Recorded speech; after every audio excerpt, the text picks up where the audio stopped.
नमस्कार दोस्तों, राधे राधे। संतान की लंबी उम्र के लिए आश्विन माह के कृष्ण पक्ष की अष्टमी तिथि को जीवित पुत्री का व्रत रखा जाता है। इस साल आश्विन माह के कृष्ण पक्ष की अष्टमी तिथि 25 सितंबर को पड़ रही है।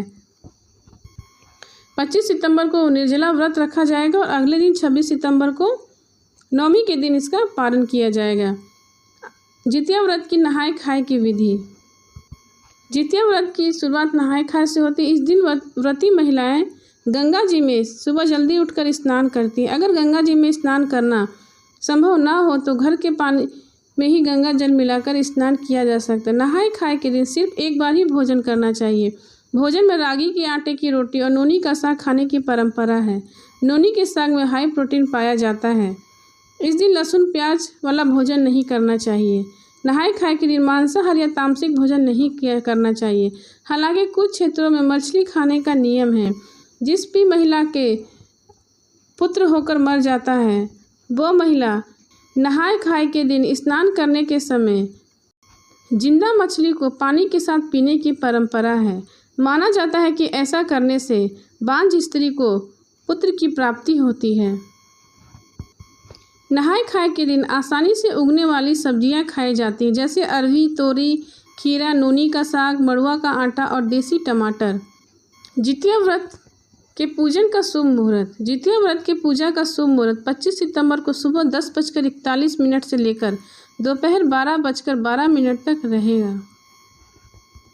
जितिया व्रत की पूजा विधि। जितिया व्रत के दिन सुबह उठकर स्नान करें। इसके बाद सूर्य को जल अर्पित करें। अपने घर के मंदिर में एक चौकी रखें, उस पर लाल कपड़ा बिछाकर इसके बाद कपड़े के ऊपर थाली रखें। अगर आपके पास सोने या चांदी का जितिया का लॉकेट है तो पूजा स्थान पर वो भी रखें। थाली में सूर्य नारायण की मूर्ति को स्थापित करें और उसे दूध से स्नान कराएं। सूर्य नारायण को दीपक और धूप अर्पित करें। इसके बाद भोग लगाकर आरती करें। अब मिट्टी या गाय के गोबर से सियार व चील की मूर्ति बनाएं। कुशा से बने जीमूतवाहन की प्रतिमा की पूजा करें। इसके बाद जीमूतवाहन की प्रतिमा को धूप, दीप, फूल, चावल अर्पित करें। जितिया व्रत कथा सुने और प्रणाम कर संतान की लंबी उम्र की कामना करें। जितिया व्रत की पारण की विधि। जितिया व्रत के पारण के लिए सूर्य देव को अर्घ्य दिया जाता है। पारण के बाद महिलाएं जितिया का लाल रंग का धागा गले में पहनती हैं और जितिया का लॉकेट भी धारण करती हैं। जितिया व्रत की पारण की विधि। अष्टमी के अगले दिन नवमी को नहा धोकर सूर्य देव को जल अर्पित करें। पारण के समय चावल, रागी की रोटी, तोरी, साग और नोनी का साग खाने की परंपरा है। पारण से पहले स्नान करके साफ कपड़े पहनने चाहिए। भगवान जितेश्वर की अंतिम पूजा करनी चाहिए।